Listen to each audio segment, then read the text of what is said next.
কালকে রাতের বেলা আর আপনাদেরকে কিছু দেখাতে পারিনি আসার ব্লগটা। তো কালকে রাতের বেলা প্রবলেমস প্রচুর ক্রিয়েট হয়েছে। প্রথম কথা, 6:30টার সময় আমরা গাড়িওয়ালাকে ফোন করার পর গাড়িওয়ালা মোটামুটি আসতে আমাদের কাছে সময় বাদ দিয়েছে 9:15 থেকে 20। গাড়িতে চাপার পর বড়দিকে নামানোর জন্য গাড়িওয়ালা রাস্তায় ভুলে গেছে। তারপরে আবার সেখান থেকে বেরিয়ে পরে মোটামুটি বাড়ি ফিরতে ফিরতে আমাদের রাত 10:30 মতন বেজে যায়। তারপরে আর ইচ্ছা ছিল না বলতে আর কুলে উঠছিল না, শক্তি ছিল না এক ফোঁটা। তো যাই হোক, আজকে আবার সকালটা শুরু করে ফেললাম। সবাই ঘুম থেকে উঠে খাওয়া দাওয়া করলাম, চা খেলাম, মুড়ি খেলাম। পিসেমশাই আবার পেটাই পরোটা নিয়ে এসেছিলো। পেটাই পরোটা খাওয়ার পর এখন আপনাদের সঙ্গে আবার দেখা করতে চলে এলাম। আজকের দিনটাও একটা স্পেশাল দিন। পিসি বাড়িতে আর 2 দিন আছি। আজকের দিনটা 2 দিন না, ঠিক বলতে গেলে আজকের দিনটা আছি, আর কালকে বিকেলবেলার মধ্যে এখান থেকে বেরিয়ে যাব। তো আজকে পিকনিক টাইপের হবে এইখানে। বিকেলবেলার দিকটা করে আমরা পিকনিক স্টার্ট করব। সকালবেলা এমনি পিসি বাড়িতে নর্মাল খাওয়া দাওয়া, বিকেলবেলা সবাই আসবে, বড়দি আসবে, আর মেজে পিসি আসার কথা আছে। যদি আসে তো বেটার, না আসলে আমরা নিজেরাই শুরু করব পিকনিক।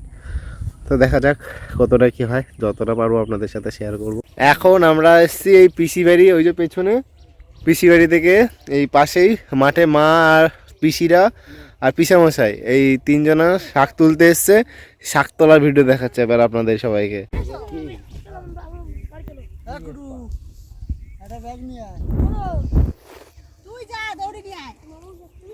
কতগুলো শাক তুললাম।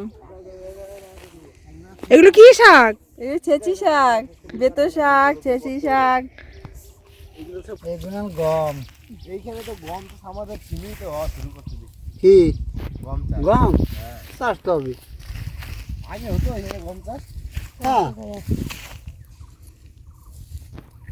আমাকে চাষ এলাকায় গম চাষ হবে।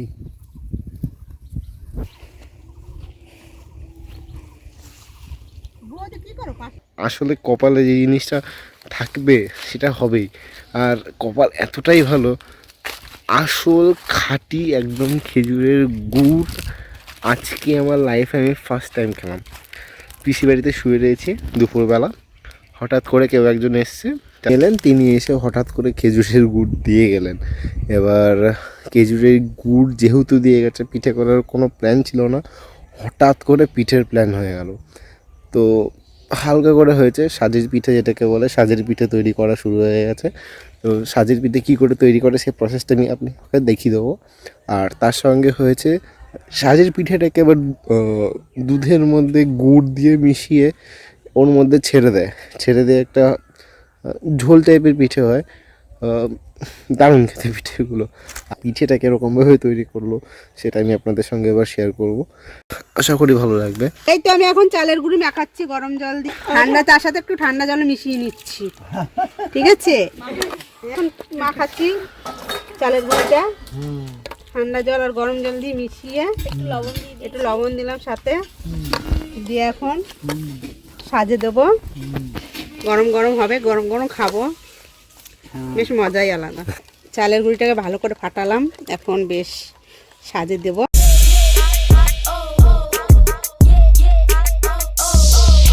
চাটনি যদি বানাস তো টমেটো আরো আনতে হবে, হ্যাঁ, পাঁপড় থাকলে তো চাটনি খেতেই হবে। এই যে আমি এখন সাজে দিলাম গোলাটা।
ধরনের পিঠা দুধে ভিজাতে হয়। সাজের পিঠা সাজ থেকে তুলে দুধটা গরম করে গুড়টা দিলাম, তারপরে গ্যাসে বসালাম, এখন হয়ে যাবে। হ্যাঁ, এর পিঠার নাম কি? সাজের পিঠা মানে দুধে ভিজানো পিঠা। আচ্ছা, ঠিক আছে। তো এবারে আমরা সবাই মিলে পিকনিকের জন্য টেন্ট তৈরি করা শুরু করলাম। এবার দেখে নিন টেন্টটা আমরা কি করে তৈরি করলাম।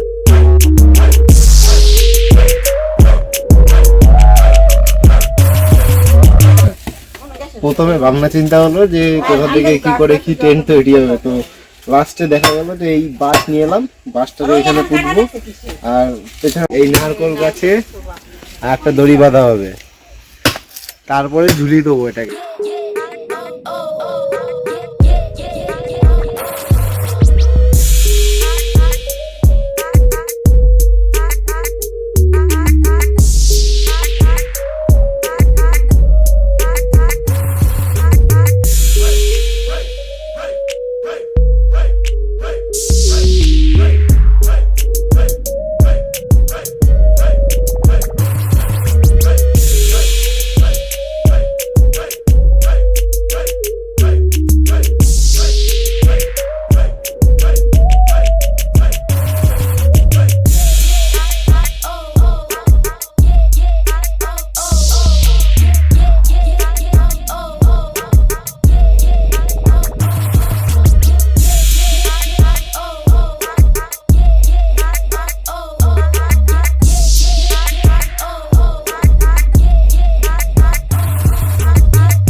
সূর্য যাচ্ছে এবার অস্ত, আর আমার হচ্ছে প্রচণ্ড কষ্ট। তার একটা মাত্র কারণ যে সকালে এত পরিমাণে খাওয়া, আর সূর্যাস্ত বলতে এখন বিকেল 4:11 বাজছে। তো এখন আমি খাওয়া দাওয়া শেষ করে মাঠের দিকে এসছি। আর কিছু বলার নেই। পিসি তার ভাইপো এবং তার আত্মীয় স্বজনদেরকে এতটাই পরিমাণে ভালোবাসে যে এত খাওয়া দাওয়া সকালবেলা থেকে, মানে সত্যি কথা বলতে এত পরিমাণে খেয়েছি, রান্না করতেও দেরি হয়ে গেছে, ভাগে ভাগে রান্না হয়েছে। তো এখন প্রায় বিকেল 4টে বাজে। যে টেন্টটা আপনারা বানানো দেখলেন, সেই টেন্টের মধ্যে আজকে থাকার প্ল্যানিং করছে সবাই দিদিরা মিলে। ওইখানে থাকবো, মানে একটা সেই বাড়ির মধ্যে একটা টোটাল একটা পিকনিক স্পটের মতন তৈরি করা হচ্ছে। কিন্তু একটা প্রবলেম আছে এখানে, যে এখানে চারিধারে প্রচণ্ড পরিমাণে শিয়াল আছে। এবার যদি শিয়ালে আমাকে হয়তো টানবে না, এসে যদি হামলা টামলা করে সবাই মিলে, তাহলে আশা করি বাঁচবো না। আর শিয়ালের ডাকটা আজকে আপনাদেরকে চেষ্টা করবো আমি শোনানো, যে কী পরিমাণে শিয়াল ডাকে এই নদিয়া জেলার, অন্তত আমার পিসি বাড়ির পাশে প্রচণ্ড শিয়াল আছে। রাতের বেলা এমন পরিমাণে ডাকবে না, মনে হবে যেন কোনো মানুষ কান্না করছে। অমায়িক লাগে সেই ডাক শুনতে, ভয়ঙ্কর সেই ডাক, প্রচণ্ড ভয়ঙ্কর। এই গ্রামের বিকেলবেলার দিকটা না প্রচণ্ড ভালো লাগে। এইটু ওইদিকে দেখা যাবে এখন সূর্য অস্ত যাচ্ছে এখানটা। আমি ব্যাক ক্যামেরায় দেখাবো, একদম নির্ঝুম জায়গাটা, খুব ভালো লাগছে। এইখানে বসে সূর্যাস্ত দেখার মজা আলাদা। টাইগার হিলে গিয়ে যেমন সূর্য উদয় দেখার মজা একটা আছে, তেমন আমি বলবো যে এরকম একটা ফাঁকা পরিবেশে মাঠে বসে সূর্যাস্ত দেখার মজা আলাদা।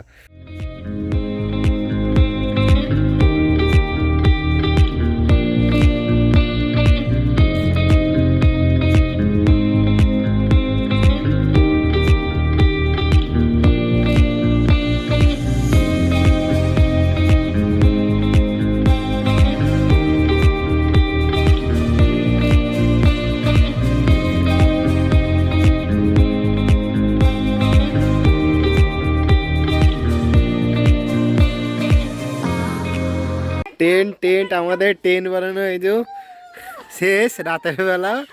এই হচ্ছে লোক আমাদের টেন্টের, এখনো কাজ বাকি আছে, এক সাইড ঘিরতে হবে এখনো, এই পেছন দিকটা ঘিরতে হবে, পেছন দিকটা ঘিরলে আমাদের টেন্ট শেষ মোটামুটি। তারপরে এখনো পাতার দিকটা হবে। খড় নিতে এইখানে নিচে টেন্টের নিচে পাতা হবে, তারপরে বিছানা পাতা হবে।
অবশেষে টেন্টের কাজ শেষ করে এবার আমরা আমাদের পিকনিকের রান্না বান্না শুরু করলাম। তো এখন পকোড়া হচ্ছে, এখন টেন্টের ভেতরে গিয়ে সবাই পকোড়া বা কফি খাওয়া হবে, তারপরে বাদবাকিটা রান্না আমি আপনাদের সাথে শেয়ার করছি।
এবার ভাত দেখে যা মনে হচ্ছে ভাত মোটামুটি হয়ে গেছে।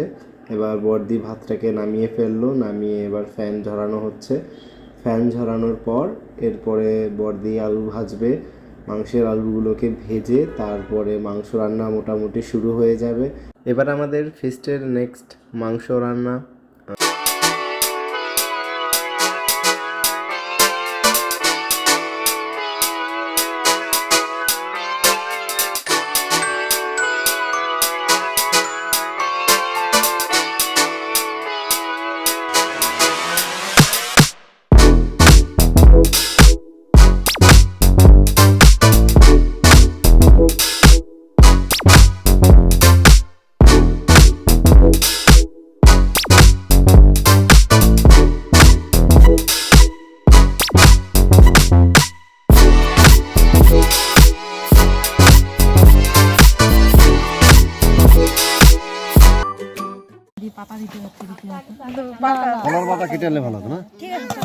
শুভর খাওয়াটা তুলবো, হেবি রসিয়ে বসিয়ে খাবে। কি খাওয়াটা একটা আর্ট জানিস তো? সেটাই তো, শুভ খুব এই ক্ষেত্রে শুভ খুব ভালো আর্টিস্ট। ভেবেছিলাম সবশেষে খাওয়া দাওয়াটা সবাই মিলে একসাথে বসে করব, তো সেটা আর সম্ভব হয়ে ওঠেনি। ঘড়ি তার নিজের গতিতে ঘুরতে ঘুরতে তখন দেখি প্রায় রাত 12টা বাজছে। দাদা বৌদি এসেছিলেন বাতকুল্লা থেকে, তো তাদের বাড়ি যাওয়ার ব্যাপার ছিল, তার জন্য আর সবাই মিলে খাওয়াটা সম্ভব হয়ে ওঠেনি।